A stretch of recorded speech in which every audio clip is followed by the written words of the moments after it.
ultimately, my goal as an artist Mhm. is to change hearts and to open minds Mhm. um, with these words that are very much simplistically necessary. I mean, and Mm. healing. There's positive, simplistically positive, and anyone that disagrees with them, that's this is why we do it. This is for Yeah. them, actually.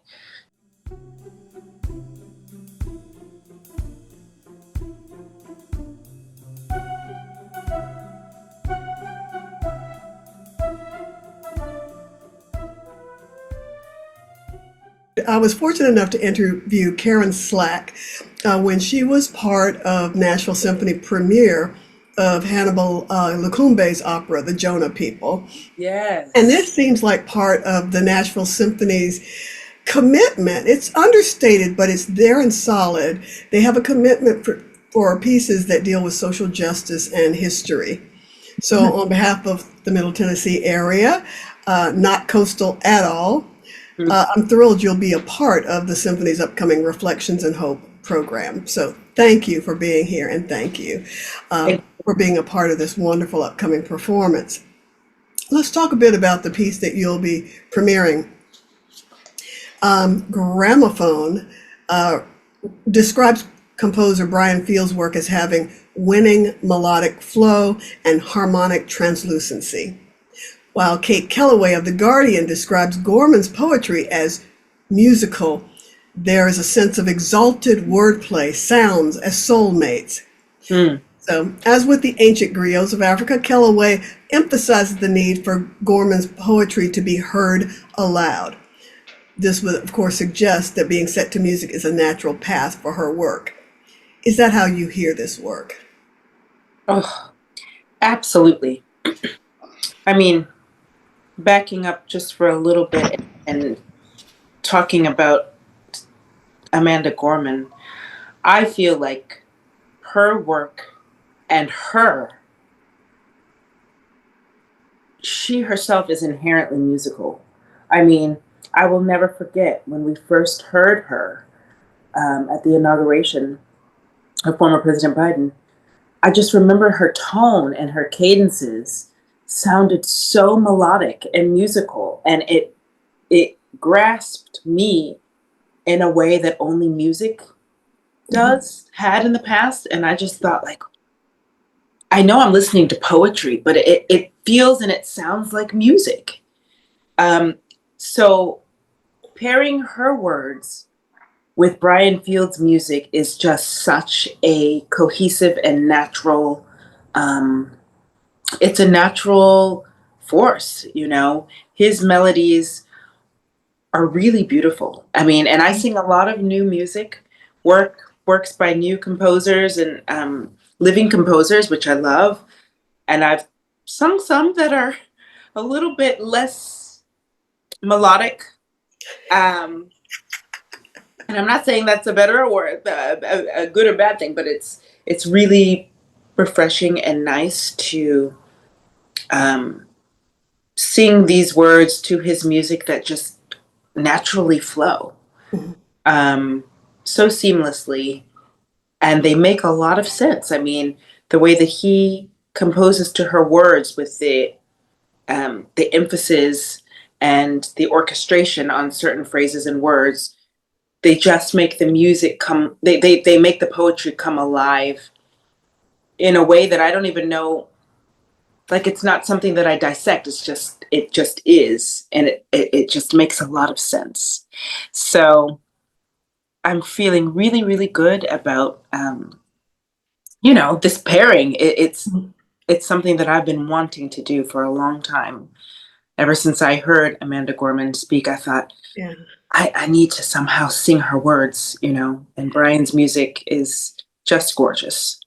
Yeah, it's I was reading in the Boston Classical Review, uh, they were referring to your rendition as Carmen, making you one of this generation's preeminent storytellers. So they see you as a storyteller. And as Mm, you mentioned, this would make your pairing with Gorman to be a match made in heaven because your view of storytelling seems to be in perfect sync with her ability to tell the stories. Thank you. Yes, no, it feels, like I said, seamless and almost just like, wow, we should have been doing this a long time ago. So it's really nice that we finally have this opportunity. And this piece that you're going to be doing, the title, Everything Hurts, Yeah, which is taken from the first line of her poem, Hymn for the Hurting, correct.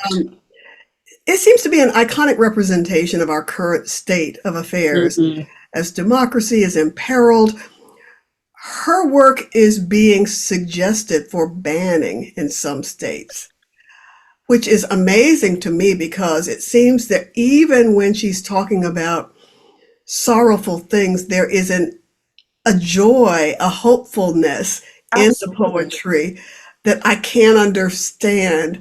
Um, there's one point in the poem where she says, "May we choose our children over Yes. chaos." Yeah. Now, it seems to me that Who that wouldn't is want saying that? we have a choice. We can choose, and we have the possibility of making that choice. So the idea of banning her works just seems to me incredible. It's just ridiculous and evil, actually. Mhm, And I think this whole idea of banning, you know, poets and authors mhm. and anyone that is keeping hope alive is, we've seen it before. And I think our jobs as artists are to continue to make music and represent the times that we're in. And we're in a really ugly time right now. There's, of course, excuse me, beauty in it. Yes. And that's what Amanda also expresses so Mhm. gorgeously, you know? So I am so happy and more than ever um, honored to be able to sing her words because they're so necessary. They're very much needed right now. And I'm not afraid, you know, if my words that are helping Mhm. heal humanity are offensive to someone, then I don't know what to say. I mean, it's Oh, just I know. There's this thing now that it sounds like a you problem. It sounds like a their exact. problem. It's definitely a you problem, and you need to work that out. And Yeah. hopefully, you know, my goal as an artist Mhm. is to change hearts and to open minds Mhm. with these words that are very much simplistically necessary. I mean, and healing. There's positive, simplistically positive, and anyone that disagrees with them, that's this is why we do it. This is for them, actually. You know. I wrote a review of a concert a few years ago. The Fifth Jubilee Singers came to the town that I live in. Wow. Um, and one of the things I felt the need to talk about was the fact that we still needed the message. That any of those kids on the stage, I'm old enough that they're all kids to me, but any of them could be stopped for any reason. And yet, what they are doing with their lives is giving this glory to the people, giving this solace, this balm to the people. But the fact that we still need that Yes. is both wonderful and Yeah. sorrowful. Yeah. Yeah. It's true.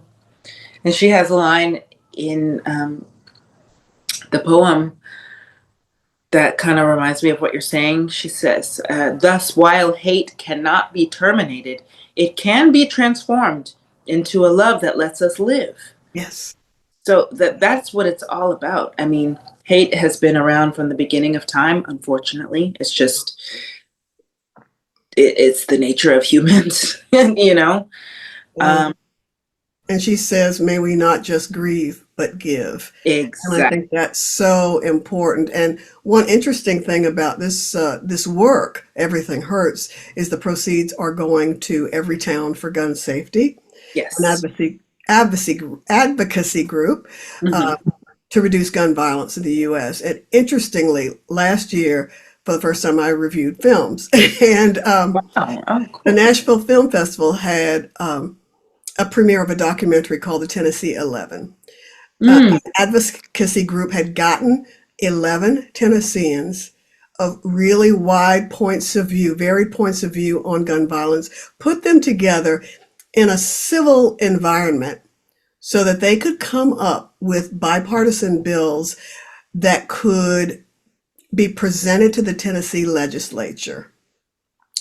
They came up jointly with 8 jointly decided upon pieces of legislation that went to the Tennessee legislature, and one of them was passed. Now, of course, it said only one, but still, the fact that all these people with different points of view, and this included gun-toting pastors, which is Mm. a thing somebody will have to explain to me in some other life.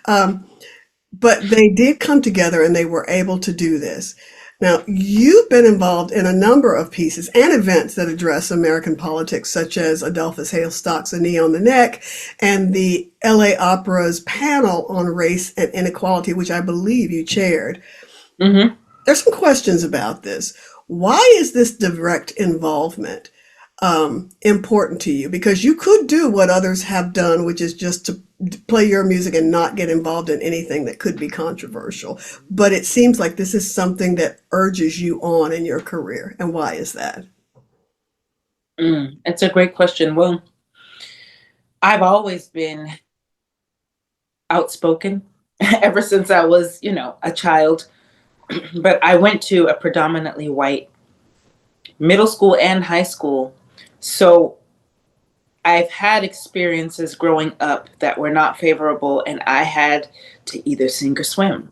And so I was raised in a way that was um, very healthy, in that you have to fight for what you believe in. And um, so I've been doing it. It's not new for me. I think what was new, and it kind of catapulted um, just an awakening in the classical music world. But what was new for me was actually being outspoken in my industry, because there is that natural fear of retribution, or being canceled. It's a valid fear because it does It's a valid happen. fear, and I mean it's a very real thing. Um, that time and time again, we have seen people um, pay. They've paid for being outwardly spoken and standing up for their rights and themselves and their people. So it was definitely a risk, but it was a risk that I was willing to take, because I knew that it was going to, first of all, I could look at myself in the mirror, and say, I'm standing on the right side of history, and I said something, and I meant it. And hopefully, you know, evoked change, which I have. So that panel that I moderated with LA Opera was very scary, but it came about because I was supposed to do a virtual recital with LA Opera. It was over COVID, when Yeah. everything was virtual. And so I was supposed to do a virtual recital, but it was like the day after, or a few days after George Floyd was murdered. And I just couldn't, I literally could not sing. And so I suggested that I gather some of my closest friends and colleagues in the business, and we have a talk, and we just use the platform of LA Opera, and also just the internet, to really express how we are and how we feel as Black classical musicians. And so it was really a moment of vulnerability for everybody, and healing, because we, go out on stage, sing for a full house of thousands, and then come out and potentially fear for your life. Like, that is not something anybody should have to go through. And so there's this thing when people think of classical musicians that we don't, Black classical musicians, that we're just immune to the ways of the world. Oh, yeah. And it's just not true. So I just felt really, really called to have that moment for us, a moment of safety and healing, and for everybody to know that this George Floyd could have been any of us. That was the point. That's exactly what I was thinking. I mean, this is the Fisk Jubilee Singers concert that I reviewed was before that happened. But I was writing and then that happened, I thought to myself, yeah, this is something that I've dealt with because as an instrumentalist, you're not necessarily making those statements overtly, but it's interesting that once the US started having blind auditions for orchestra, that the number of women and minorities increased immediately by a significant amount because blind auditions meant that only our skill was heard, not people looking at us. Wow. And I'll never forget, I lived in Houston for a long time, loved it, though Texas has kind of lost its mind, but be that as it may, I was playing for they have a group called the Ebony Opera Guild in Houston. And every summer they do a big name opera. The idea is to train African American and other minority singers for the big roles by doing the standard opera. Now, I was able to convince them to do one of William Grant Still's. Amazing. So, but that was another story. So anyway, the whole orchestra, except for 3 people, tended to be contracted white players. But the percussionist, who was the contractor, hired me because she had heard me play in other things. So I walk into the orchestra pit and everybody's kind of staring at me as if, what are you doing here? Wow. Because they had a group that constantly played together. I was the first African American to play in the woodwind section. So I'm walking in and they're looking at me like, what are you doing here? You could just feel the vibe. Yeah, it's just Fortunately, we were playing Rossini. Rossini piccolo parts are devilish. Yeah. Once I start flitting and flying all over the place on that piccolo, they were, whoa, you actually earned your spot. They were so much friendlier after that. But it shouldn't take that. Exactly. I thought, well, at least they had it in their hearts that they could accept me after they heard the reality that I could actually play, that my conservatory degree actually is relevant.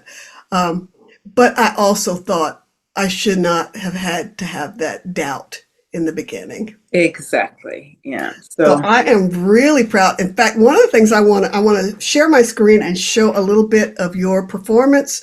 I think it was premiere performance of another Hale Stork production called Tulsa 1921. And your Pity the Ashes, Pity This Dust. About this, for those who don't know,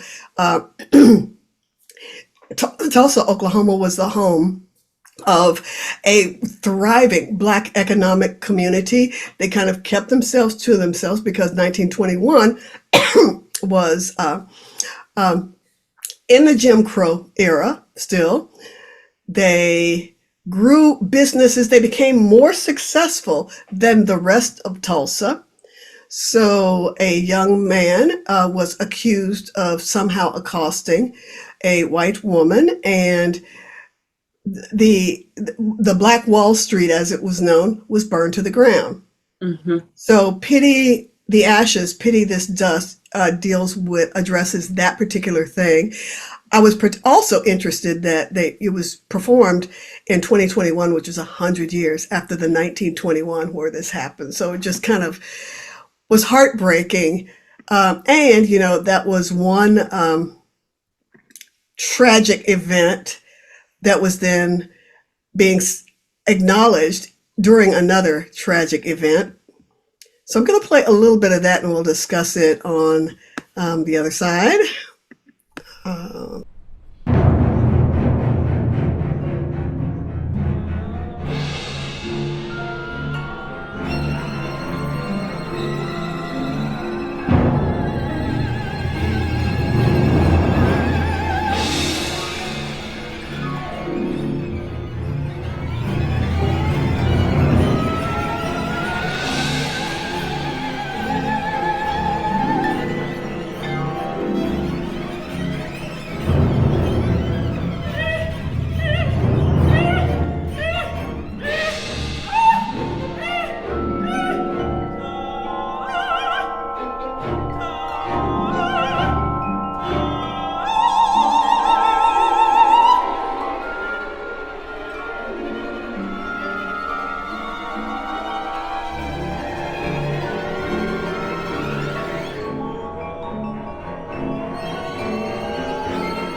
Wow.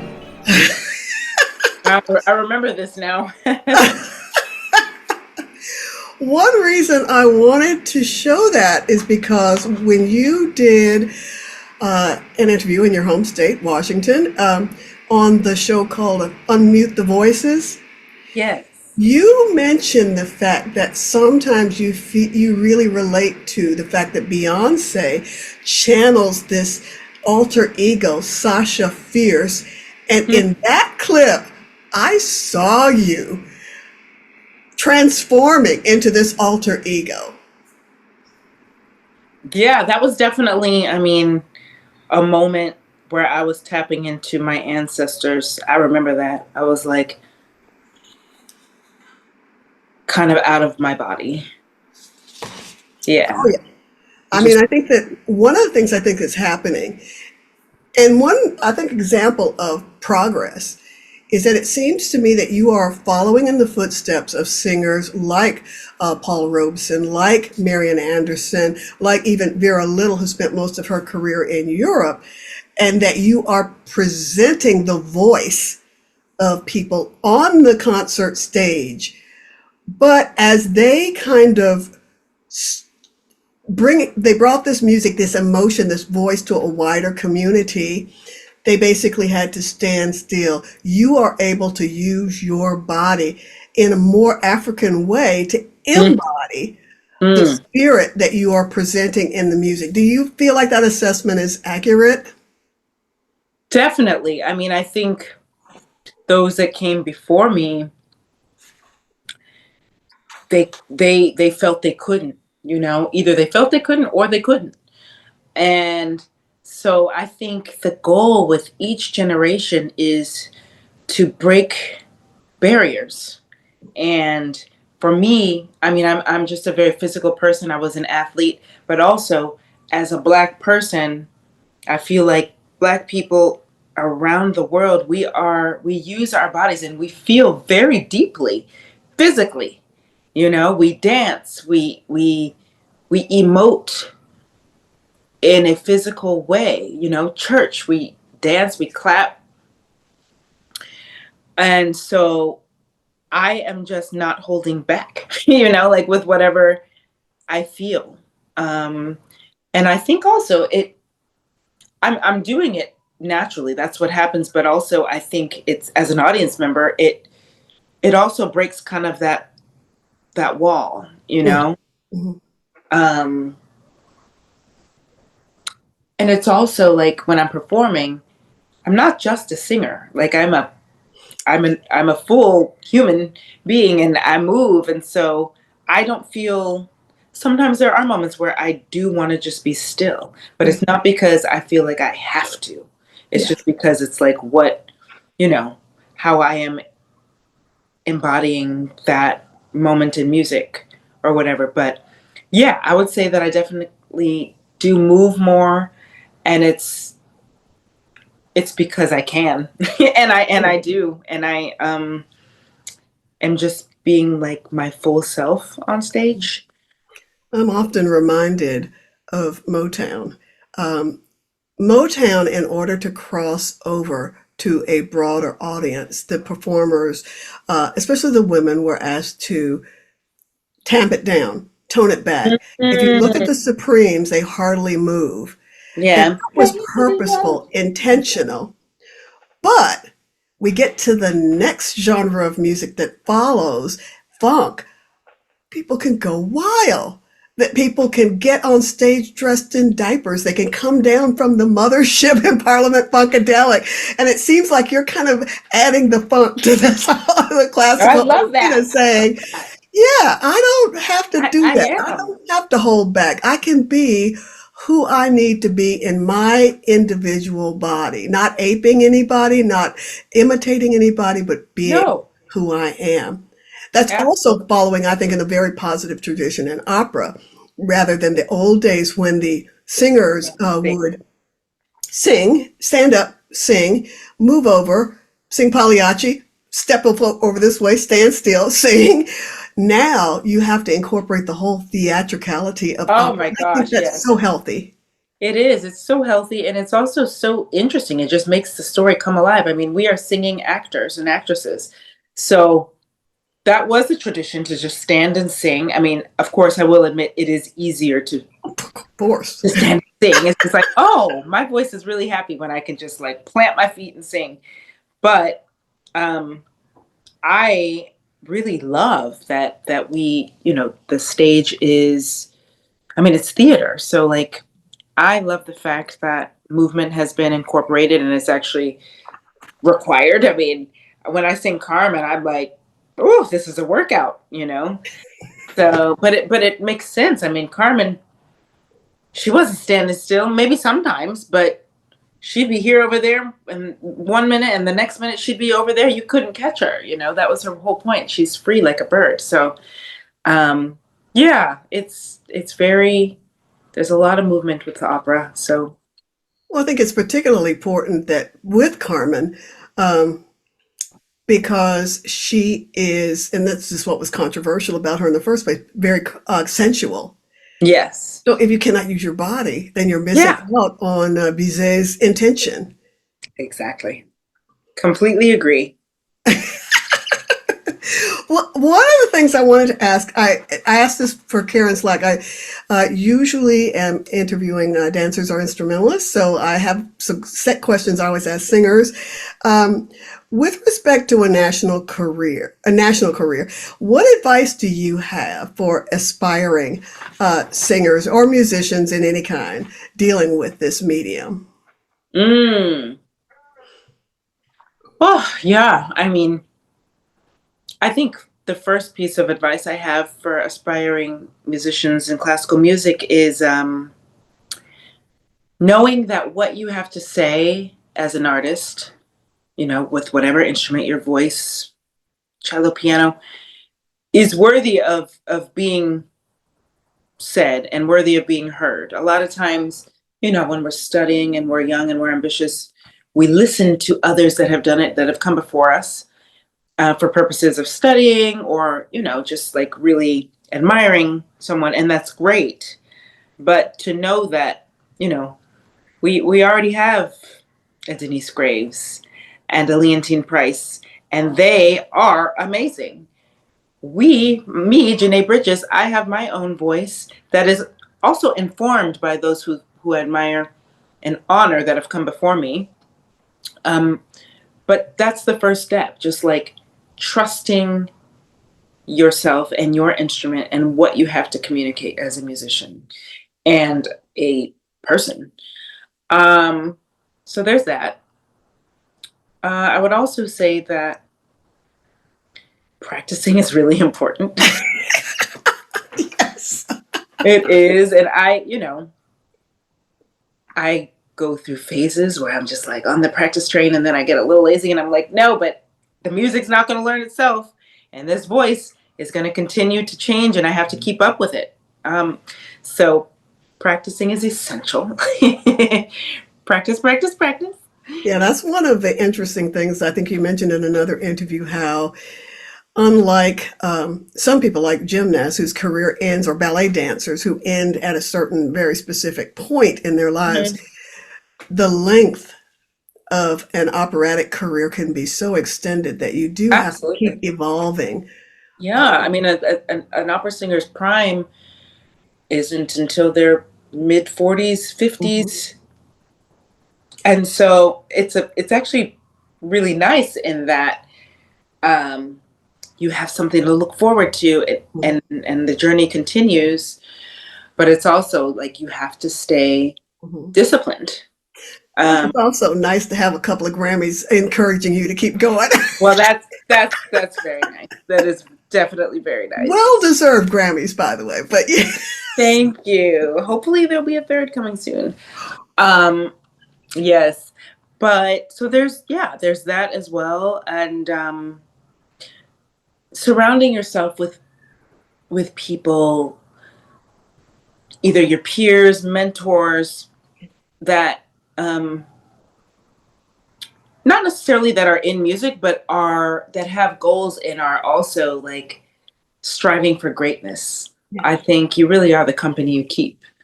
And Absolutely. so that's something that I often tell young aspiring musicians. I recall that when I went, my undergraduate degree was from a state school, but when went to a higher level school, I ended up, working on my doctorate. I'm saying working on it, earning my doctorate Oh, nice. at Stanford on the West Coast. And Oh, what was most exciting was to be, when I was an undergraduate, there were only maybe 5 of us who practiced regularly. But yeah. when I went to a school where everybody was as driven as I was, it was just so It's exciting. It was infectious. so Yeah. thrilling Yeah. that, yeah, because you can find good faculty most places, but be in a classroom or in a performance where everybody's equally committed, Oh, yeah. There's a nothing like that. whole other world. And it Well, really yeah. made me a much better person as a human, and it validated my own sense of Purpose. determination. Yeah.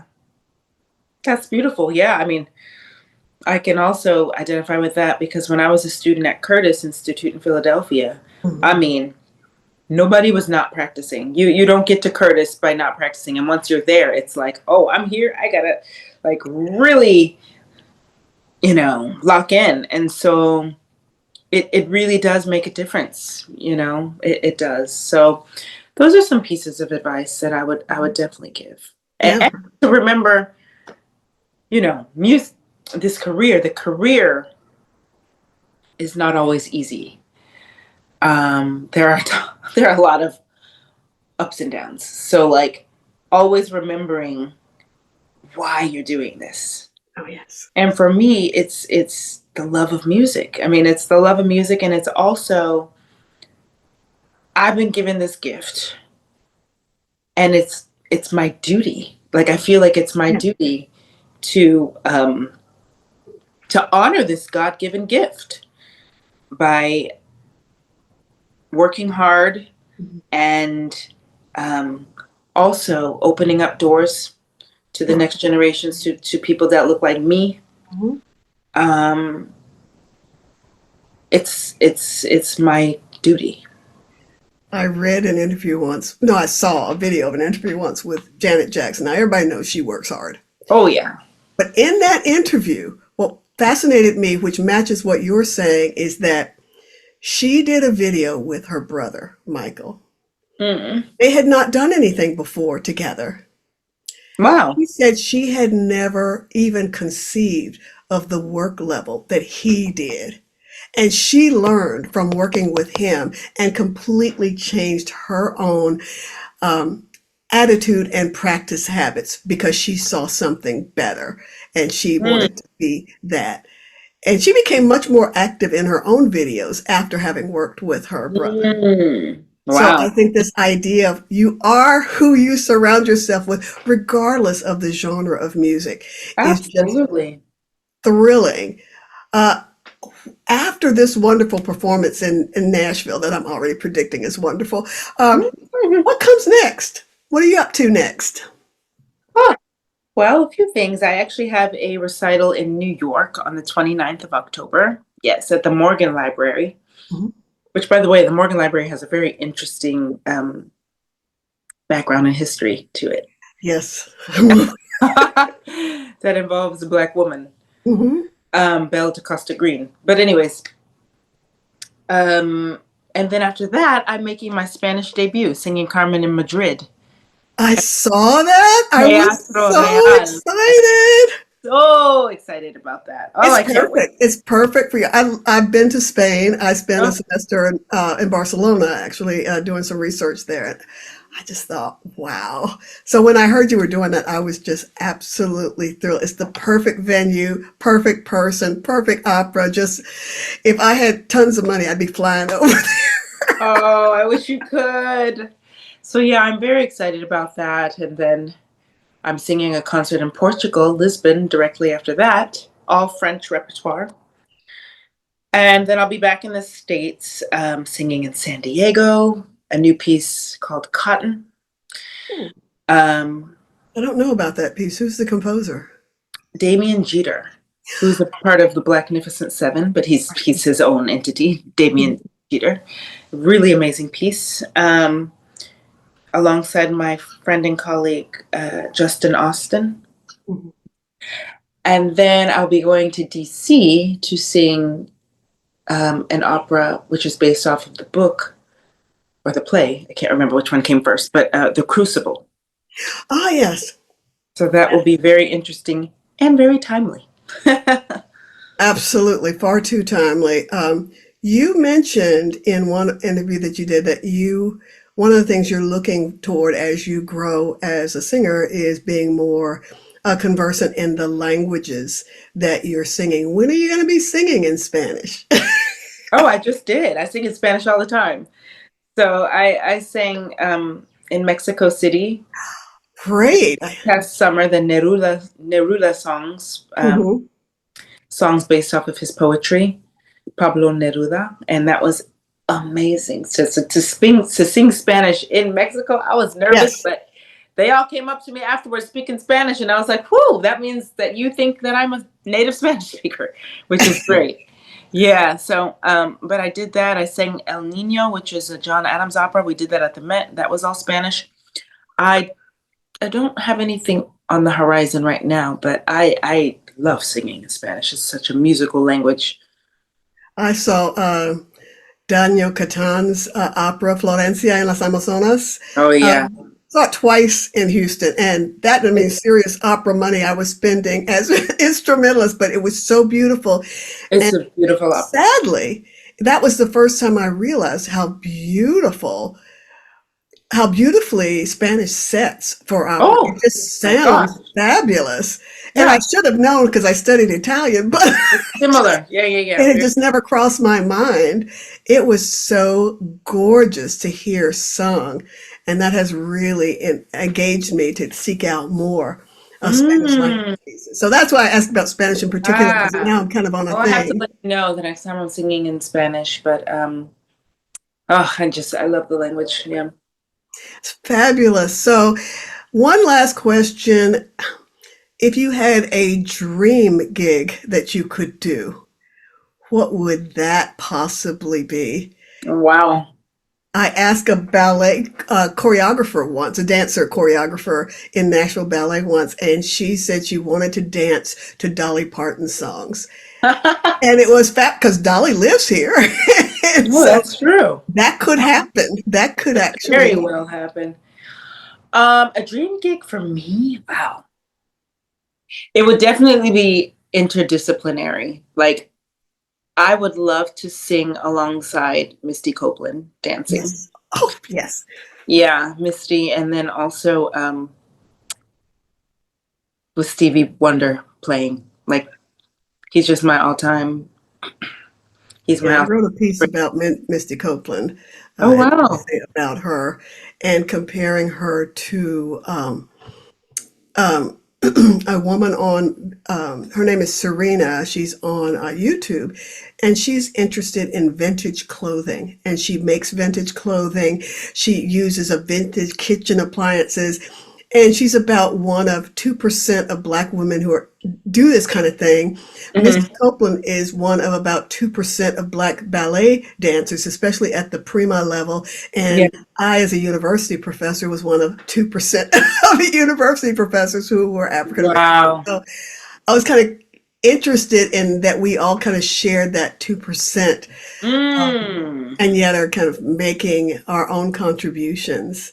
As you were saying Mm. before, you learn from those who came before, but then you present your own voice as well. Wow, that's beautiful. Yeah, yeah. So So that's an interdisciplinary with, Missy Copeland, Stevie Wonder yeah, for sure, and then like having some type of spoken word, like having or Amanda Gorman up there. yeah, exactly, She could exactly. speak, you could sing. It could be a nice kind of, I could see that happening. I could see that happening. I will send good vibes up into the Thank you, atmosphere. thank you. I yes, receive that. Well, thank you so much for taking the time to be here with us. Thank And you so much. This is lovely. we'll Little certainly let you David know when was this small, but comes oh out. my. Little David was small, but oh my. He fought big Goliath, who lay low and dieth. Little David was small, but oh my.